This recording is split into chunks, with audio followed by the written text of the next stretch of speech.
Governor Chris Christie recently sat down with Steve Adubato for a wide-ranging interview that covered everything from Hurricane Sandy to his personal life. And joining us now on the phone, Steve Adubato, some people call Mr. New Jersey. He's the anchor of One-on-One with Steve Adubato on WNET, and he's kind enough to give us a few minutes. Steve, how you doing? Always good to talk to you, Richard.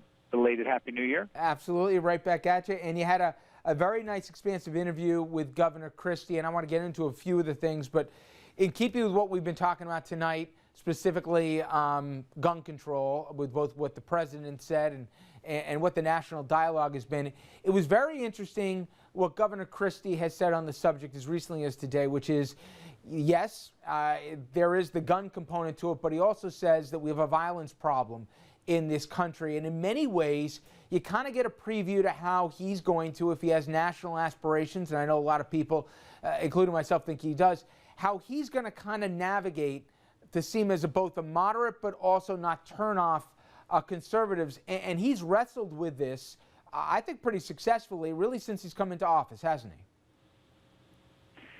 It's interesting, Richard. This issue came up in the interview that we did, the PBS interview, which airs tonight on WNET, Channel 13 at 10 o'clock. I asked him about this right out of the Newtown situation. I said, Governor, let's talk about guns. Let's talk about gun violence. And he said, Steve, look, of course we have to deal with gun violence. Of course we have to deal with gun laws, but I'm not going to engage in a conversation that gives people, as he described it, a false sense of security to think that all the gun laws in the world are not going to stop people who are intent on doing harm, on killing small children in a school like this. He said, I'm not going to do it. Listen, I think he's trying to figure out where he wants to be on this issue of guns and gun control and certain laws, and so he's evolving on it. It's clear. Let's talk about the issue that certainly defined the last few months for this governor, and that is the after effects of Hurricane Sandy. And you asked him specifically, and I'll play a clip now from our audience, about how it has impacted not only him as a governor, but also as a person. Let's take a listen. The biggest impact the hurricane and its aftermath has had on, frankly, you as a person and you as a governor. Well, I'll go reverse. As a governor, it's consumed my job. You know, when you're governor, you have a lot of things that you plan that you want to do, and then other things that are kind of foisted upon you by the legislature or by outside events, but none of them really ever consumes all of your time. You can figure out a way to handle them, to be able to do multiple things at once. What this has really done, at least for the last number of weeks, 8 weeks, 9 weeks now, has been just to consume the entire governorship. Now, one of the things he made it pretty clear also in that town hall was that it's nice that the money's going to come, but it's taken entirely too long. Steve, can you put in context for folks who haven't been impacted by Sandy, maybe more than a week or two, that the real consequences the 80-day plus delay has taken here on that the funding and the stupid food fight in Washington, that it's had real consequences on people directly affected by the storm? Rich, I was down at the Jersey Shore area this morning, down in Neptune, down in the Monmouth County area.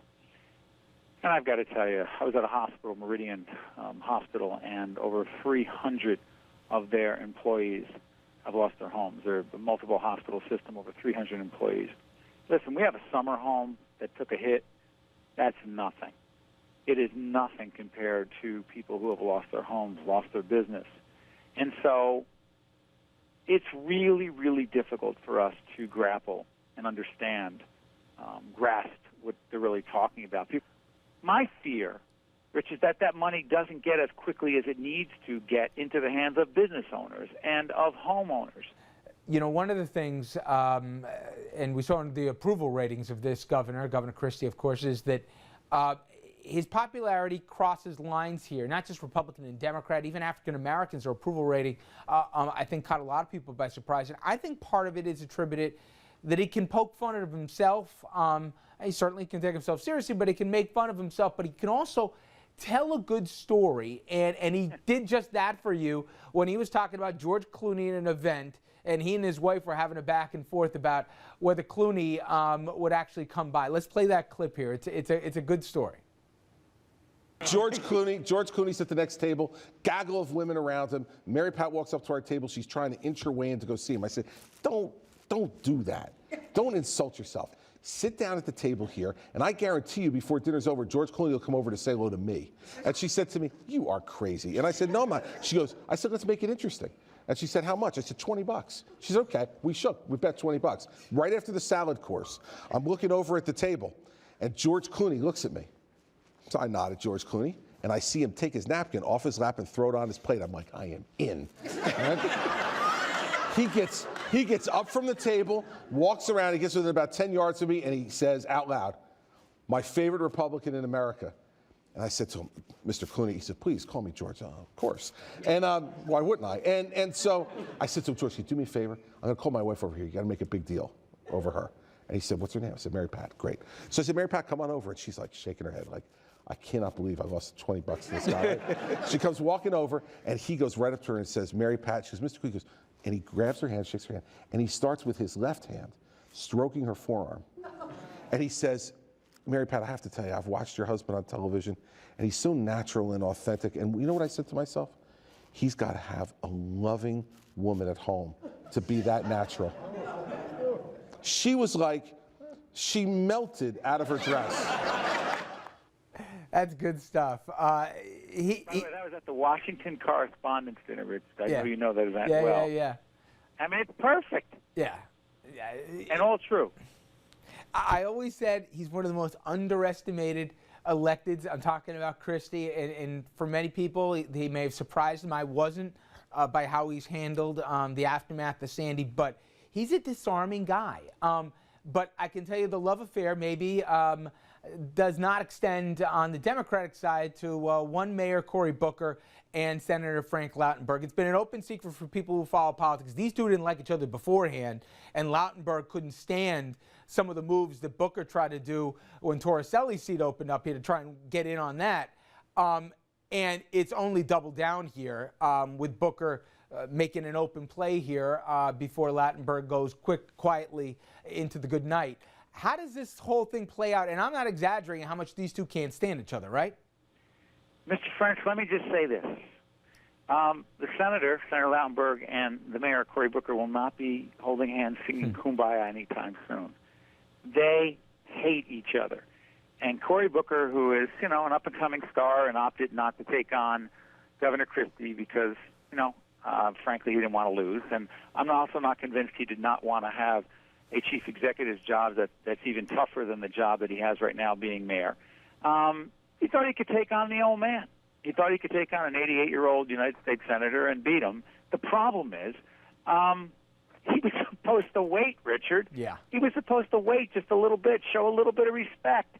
And as we know, respect goes a long way in New Jersey. Well, Steve, it's a terrific interview, and folks can check it out tonight, your one-on-one with Governor Christie. Just remind them where they can see it.